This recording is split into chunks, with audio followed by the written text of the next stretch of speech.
Donc, à côté de Vincent Aguilera, nous avons Mathieu Roudier. Bonsoir. Bonsoir, pardon. Vous êtes vice-président de la CPME 31, président assesseur de la FBTP 31. On va parler avec vous, évidemment, des mutations qui nous intéressent. À vos côtés, il y a Sandrine Bordenave. Bonsoir, madame. Bonsoir. Vous êtes tête de liste fière d'être artisan Ariège. Vous êtes également co-gérante de plusieurs entreprises, Croix ATP spécialisée en génie civil, Gilles Bâtiment pour les maisons à Ossature-Bois, et enfin Ariège Levage Transport pour tout ce transport de TP. On va parler avec vous, évidemment, des défis écologiques qui attendent aussi votre secteur. Et enfin, Bruno Besson, bonsoir. Bonsoir. Vous êtes tête de liste fier d'être artisan dans le Tarn, restaurateur hôtelier à votre compte depuis 32 ans à Castelnau-des-Lévis. L'établissement s'appelle La Taverne. Évidemment, avec vous, on va également parler de tous les enjeux qui nous attendent. Madame, messieurs, merci d'être avec nous pour cette première table ronde. On va débuter, si vous êtes d'accord, par les mutations numériques. Mathieu Roudier, vous savez que le premier confinement a révélé l'importance du numérique pour les entrepreneurs en général et les artisans en particulier. Déjà, première question, est-ce que les artisans ont su s'adapter ? Alors, les artisans s'adaptent toujours. Ça fait partie de leur ADN. Simplement, cette fois-ci, ça a été en marche forcée. Voilà, le Covid, en mars 2020, s'est invité dans nos vies. Il a été un accélérateur, un catalyseur pour la nécessité des entreprises de passer à la transition numérique. Au niveau de la CMA, de la Fédération du bâtiment et de la CPME, on a été à côté de nos artisans, des entreprises, des chefs d'entreprise, que ce soit les TPE ou les PME, puisque c'est notre rôle de les accompagner dans la conduite du changement. Notre rôle, c'est de vulgariser quelque part ces technologies liées au digital, au numérique, pour qu'ils comprennent que derrière ce qui, de prime abord, peut apparaître comme une contrainte est en réalité une véritable opportunité. Une véritable opportunité, alors ce n'est pas moi qui le dis, c'est l'histoire. Parce qu'aujourd'hui, on est en train de vivre la 4e révolution industrielle à marche forcée. Et les 3 qu'il y a eu avant nous ont systématiquement créé de la richesse et de la valeur pour nos entreprises. Donc en fait, il n'y a pas de marche arrière. Il faut y aller. C'est l'histoire qui nous le dit. Et la bonne nouvelle, c'est que la CMA, la Fédération du bâtiment, la CPME, voilà, on était là hier, on est là aujourd'hui, mais on sera là demain également pour jouer pleinement notre rôle d'accompagnement dans ces transitions, et notamment la transition numérique et digitale. Oui, alors on va rentrer un peu plus dans le détail sur la transition numérique avec Bruno Besson.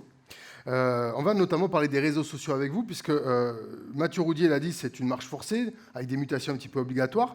Et vous, dans la restauration, vous l'avez fait quand même depuis quelques années déjà. Alors nous, on a été certainement le premier dans le secteur du tourisme à mettre ça en place depuis 25 ans. Donc c'était des sites que l'on ne pouvait pas modifier. Donc c'était extrêmement compliqué. Donc on l'a changé 2 fois pour apporter en fait la possibilité sur le changement de pouvoir interférer en fait sur nos sites. Donc on s'est rendu compte que finalement, en touchant en fait les gens, parce qu'on avait plus de 2000 à 3000 personnes par mois qui consultaient en fait nos sites, c'est vrai qu'on s'est rendu compte que c'était une opportunité publicitaire extrêmement énorme. Après, bien sûr, il y a eu les réseaux sociaux qui se sont greffés. Et là, les réseaux sociaux ont boosté en fait, toutes les publicités, parce que là, les publicités sont gratuites. Et là, on joue sur le visuel, parce que nous, dans notre métier, c'est le visuel. Et on vend en fait tout ce que l'on peut faire. C'est vrai que pour les artisans, suivant les métiers, donc on va se rendre compte que justement, en fait, cette modification, en fait, la digitalisation va peut-être apporter aussi des moyens techniques sur certaines corporations, des choses très évolutives, surtout donc au niveau du travail en fait, que l'on va pouvoir faire dans les entreprises directement. Alors on va revenir dessus. Juste nous rappeler un petit peu, est-ce que vous connaissez l'audience que vous avez aujourd'hui grâce à ces différents réseaux numériques ? Alors, l'audience, en fait, on a 1300 personnes qui nous suivent chaque jour. Donc, c'est vrai que là, il y a une réactivité en fait, qui se fait tout de suite. Voilà, vous envoyez quelque chose, en fait, de suite, les gens percutent. Et en fait, ce que l'on n'a pas ciblé, en fait, c'est les moyennes d'âge. Et ça, peut-être qu'il faudra que l'on affine dans le temps, savoir quels sont le type de population que l'on touche réellement. Alors, l'hôtellerie et la restauration sont des métiers d'image, vous l'avez dit, donc c'est plutôt facile pour vous de communiquer sur les réseaux sociaux. Mais quel conseil vous donneriez à des artisans qui sont dans des métiers peut-être un peu moins photogéniques? Je pense à la plomberie, je pense au BTP. Quel conseil vous donnez? En fait, ce qui est important, c'est de faire savoir ce que l'on est capable de faire. Et je crois que l'artisanat, c'est justement d'apporter en fait cette sécurité, parce que bien sûr sur les réseaux sociaux, on voit tout, n'importe qui, ou même des tutos. Et il faut replacer l'artisan dans sa façon, sa matière et sa maîtrise, et surtout la sécurité en fait de son expérience qu'il apporte. Et je pense qu'il faut recentrer ça en fait au centre du débat dans les réseaux sociaux. Parce que là, en fait, à partir de là, on dit tout et n'importe quoi. Le réseau social, vous avez aussi la contrepartie où les gens vous envoient forcément des choses que vous avez mal faites. Voilà. Donc, il faut être... pour tous les corps de bâtiment, je pense qu'il y a vraiment une visibilité exceptionnelle. D'accord, il y a une carte à jouer par rapport à ces réseaux sociaux, ces réseaux numériques. Un artisan, ça va travailler 10-12 heures par jour. Quand est-ce qu'il a le temps de faire tout ça? Il se fait aider? Alors, justement, là, je pense que le rôle des CMA, c'est d'apporter en fait une compétence technique au cas par cas, en fait. Et là, il faut absolument que ces CMA puissent s'acclimater, en fait, donc en fonction du métier qu'ils trouveront en face.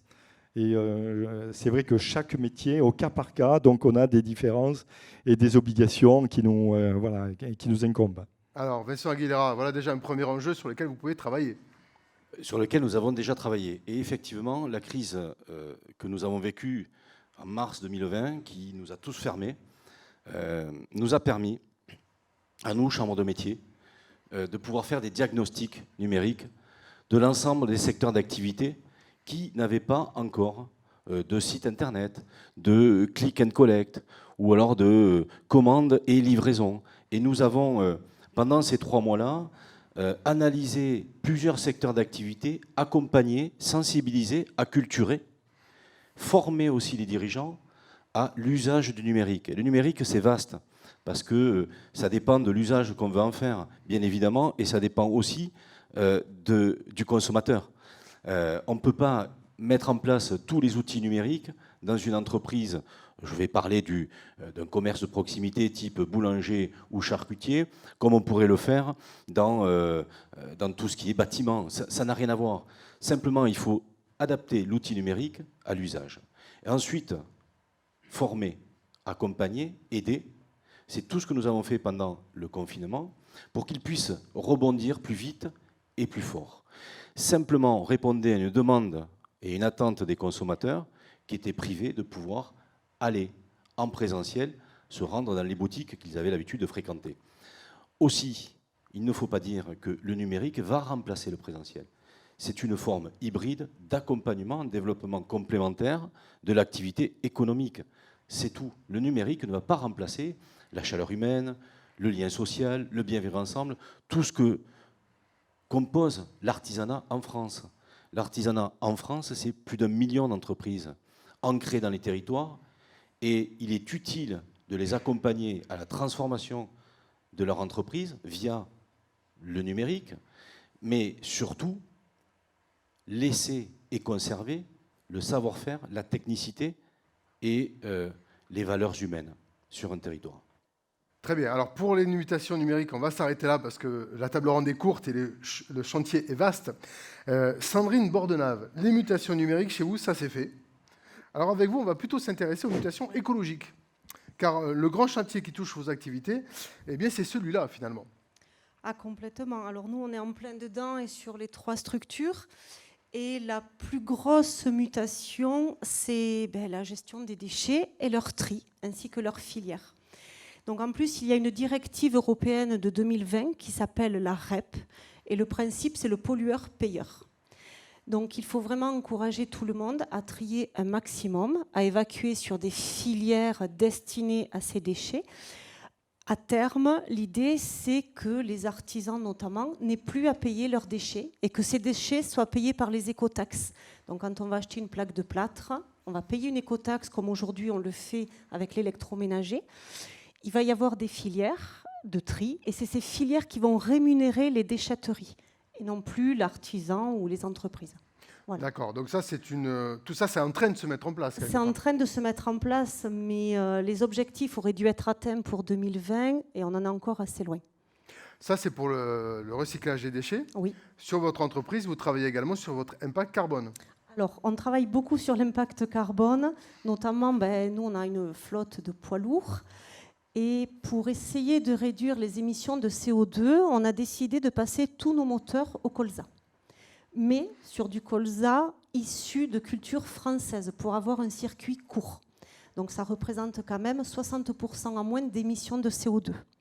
Voilà. C'est une démarche sur laquelle vous avez été accompagné par les autorités consulaires? Pas du tout. Vous auriez peut-être aimé qu'on vous accompagne là-dessus? Complètement. Déjà, j'aurais bien aimé qu'on me dise que ça existe. Ouais. Mais c'est vraiment quelque chose où, en étant élu, il va falloir qu'on fasse beaucoup d'informations. Surtout que le coût, on ne va pas se mentir, il n'est pas si important que ça, puisque alors, c'est quelque chose qui est en train de se mettre en place. Et pour le développer au niveau du territoire, les organismes prennent en charge à 100% le coût de la modification. Donc c'est vraiment très intéressant de le faire maintenant. Donc ce qu'il faut, c'est vraiment connaître le dispositif et être accompagné pour ça. Le dispositif et les personnes à contacter. Ah, Vincent? La sensibilisation dont parle aujourd'hui Sandrine fait partie des missions de Champ de métier. La transition écologique, lorsqu'on l'aborde, on l'aborde sous tous les prismes, en fonction des différents secteurs d'activité. Tu parles des déchets, on ne t'a pas accompagné. Voilà une disparité entre chambres de métier aujourd'hui. Voilà pourquoi il y a intérêt à avoir un échelon régional et une homogénéité, une transversalité sur l'ensemble des territoires pour que chaque artisan puisse avoir le même niveau d'information, la même délivrance d'accompagnement, etc., etc., et l'offre de services. Je voudrais simplement dire aussi que pendant le confinement, nous avons fait des webinaires, bien évidemment sur le sujet passé concernant le numérique, mais aussi sur la transition écologique. De nombreux artisans vont être impactés par la loi REP, le bâtiment, mais il y a aussi les restaurateurs, il y a aussi les garages automobiles. Beaucoup sont concernés par cette loi. Il y a aussi les zones à faible émission. Sur des sujets, ces sujets-là, nous sommes en train de les travailler avec les intercommunalités, et notamment Toulouse Métropole, pour ne pas la citer. Mais il y a plus de 100 villes en France, de plus de 150 000 habitants, qui vont passer en zone à faible émission. Donc cela va concerner un bon nombre d'artisans, un bon nombre de catégories d'activités, qu'il faudra accompagner à la fois sur les déchets, le traitement des déchets, mais aussi sur l'utilisation de notre flotte véhicule. Est-ce qu'on prend un électrique? Est-ce qu'on prend un hybride? Est-ce qu'on prend un hydrogène? Tout cela va dépendre aussi de l'usage, encore une fois, et de l'utilité pour l'artisan. On ne va pas lui faire acheter un électrique s'il roule énormément, ça ne sert à rien. Il va falloir taper sur un autre mode qui soit aussi écologique, mais qui puisse correspondre à son besoin. Mathieu Roudier, justement, sur les mutations écologiques, j'imagine que la fédération travaille aussi là-dessus. Oui, évidemment, on travaille sur tous ces sujets, puisqu'on a conscience que nos artisans et nos chefs d'entreprise de PME et de TPE, ils n'ont ni le temps ni les fonds pour faire de la R&D. Donc notre vocation, notamment à la Fédération du bâtiment, c'est de les accompagner sur ces sujets. On a parlé de gestion des déchets, d'économie circulaire, c'est-à-dire de réemploi de matériaux. On travaille sur la décarbonation, on travaille sur tout un tas de sujets et on doit accompagner nos adhérents et nos artisans au premier chef sur ces sujets. Puisqu'il va y avoir, comme le disaient Vincent et Sandrine, des obligations réglementaires. Il va y avoir également des marchés, notamment au niveau de la région. Il y a le pacte vert, alors c'est un peu un scoop qui va sortir prochainement, c'est le nouveau plan de Marshall, on va être accompagné là-dessus. Et les pouvoirs publics, donc la région dans un premier temps, mais d'habitude quand le public fait quelque chose, le privé essaye de suivre, vont mettre en place des procédures d'achat qui seront vigilantes sur ces sujets. Donc là aussi, il y a des marchés captifs sur lesquels il faut qu'on accompagne nos adhérents et nos artisans et qu'on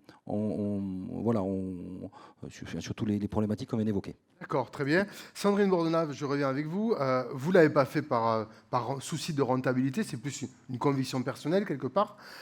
Même question que pour Bruno Besson. Quel conseil vous donneriez justement à un entrepreneur confronté à ce type de challenge quelque part? Parce qu'on parle de challenge. Alors déjà, c'est de ne pas en avoir peur. Le tri, je sais que ça fait peur à beaucoup, pas du tout. Aujourd'hui, ben voilà, les fédérations du bâtiment et des TP là-dessus sont de très très bons conseils, aussi bien au niveau des filières que de la façon de le mettre, d'appliquer ce tri au quotidien. Mais franchement, voilà, en termes de coût, une fois de plus, il ne faut pas en avoir peur. Ça, c'est pour le recyclage. Oui. Et pour carrément changer sa flotte, parce que là, c'est quand même un Alors, sacré projet changer aussi. sa flotte, en fait, c'est pas... Non, pas du tout. Aujourd'hui, les organismes, justement, pour inciter les entreprises et les artisans à passer et à franchir le cap, prennent en charge les 100% de la transformation. Voilà. Alors, ce qu'on nous a, parce qu'on me l'a déjà opposé, mais moi la première, j'ai eu cette réflexion sur du poids lourd, s'il y a 500 km à faire dans la journée. Effectivement, des stations au colza, il n'y en a pas à tous les coins de rue. Mais il faut savoir qu'on peut quand même mettre un petit peu de gasoil, c'est miscible. Donc, il n'y a pas de souci de se dire comment je vais faire pour rentrer si je ne trouve pas une station de colza. Voilà, ça, ce n'est pas un problème. Mais jusqu'à, en tout cas, fin 2022, tous ces coûts de transformation seront entièrement pris en charge. Donc c'est le moment de les faire, quoi, c'est le moment de le faire. Après, voilà, on ne consomme pas plus. Ce qu'il faut savoir, c'est que le colza, il est indexé sur le cours des oléagineux. Et on ne va pas se mentir, le cours du pétrole, lui, va continuer à augmenter, quand le cours de la céréale devrait se stabiliser. Donc, à terme, il va y avoir de toute façon un vrai gain financier. C'est une évidence. Alors, je ne parle pas non plus du gain sur les entretiens qui, du coup, se font plus rares. Très bien, on aura l'occasion de détailler si on a des questions par rapport à ça. Il nous reste 5 petites minutes pour terminer sur les mutations sociétales. Je suis désolé, la table ronde va très vite, mais il y en a qui suivent. Alors, mutations sociétales, c'est un vaste chantier. On va peut-être faire commencer à réagir Mathieu Roulier sur le sujet. Alors, déjà, un constat, les nouvelles générations ont un rapport au travail différent, on va dire, de celui qu'on a pu avoir. Bon, c'est factuel, il faut l'entendre et il faut surtout s'en préoccuper. On peut voir également qu'un des sous-jacents du Covid a été la remise en question ou le questionnement d'un grand nombre de nos concitoyens. Je pense que c'est une chance parce que quand on regarde quelles sont leurs préoccupations ou en tout cas leur velléité, on s'aperçoit qu'aujourd'hui, ils sont en quête de métiers qui font sens, de métiers concrets, de métiers de proximité, de métiers de contact humain. Donc, quelque part, on coche les cases de l'artisanat. Donc, encore une fois, il nous appartient d'aider nos entreprises de petite taille, de moyenne taille et nos artisans à recruter, à travailler sur les politiques RSE, parce qu'encore une fois, ils sont très occupés et c'est notre vocation. Bruno Besson, ça fait 32 ans que vous êtes entrepreneur. Ces mutations sociétales, vous aussi, vous les avez vues arriver ces dernières années? Alors nous, effectivement, ayant donc une pénurie en fait, surtout de main d'œuvre en fait dans nos métiers, du fait que je pense que la publicité est faite autour de nos métiers pénibles, sans heures de travail, alors qu'on est complètement réglementé par la réglementation du travail. N'est pas quelque chose qui est très attractif en fait pour les jeunes. Alors c'est là où en fait je pense qu'on a tout un travail à faire au niveau des CMA, à repartir dans le sens inverse sur l'information, la valorisation en fait de ces métiers, surtout auprès des parents, hein, parce qu'en fait donc on s'aperçoit que c'est les parents qui dirigent un tout petit peu les enfants. Et leur donner un vrai sens de valorisation pour leur dire vos jeunes vont trouver du travail de suite et partout. Nous, c'est l'un des seuls métiers où vous pouvez aller dans n'importe quel endroit en France et dans le monde où vous pouvez trouver du travail, quoi. Donc, je veux dire, pour nous, il y a une valorisation sur ce métier-là, mais qui n'est pas en fait dans la réflexion en fait des jeunes actuels. Alors ça, c'est un sujet qu'on va aborder justement dans le cadre de la deuxième table ronde sur la formation. Vincent Aguilera pour justement commenter et réfléchir sur ces mutations sociétales. Elles sont nombreuses. Les mutations sociétales viennent forcément être le bout du bout des mutations économiques, mutations numériques, mutations écologiques et humaines. Le Covid a transformé les modes de consommation, a transformé les gens face au travail. Aujourd'hui, on n'aborde plus le marché du travail comme hier parce qu'on a pu prendre un peu de hauteur pour dire est-ce que je veux vraiment faire ce pourquoi je me lève tous les matins.